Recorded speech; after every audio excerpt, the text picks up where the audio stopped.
ತರುವಿನ ನೆರಳು ಕೊಡುವಂತ ಸುಖವು ಕೊಡುವನು ಕೃಪೆಯ ದಿನವು.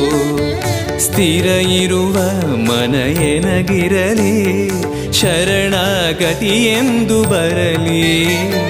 ಭಗವಂತನ ಪ್ರಿಯ ಮಗನಿವನ ಸಾರಿ ಬದುಕು ಇರಲಿ.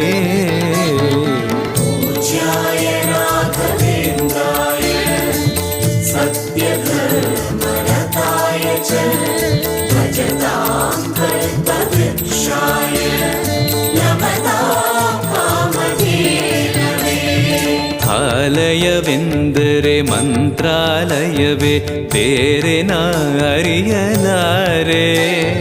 ರಾಜನು ಎಂದರೆ ಶ್ರೀ ಗುರುರಾಜನೇ ಮತ್ತು ನಾ ತಿಳಿಯಲಾರೆ.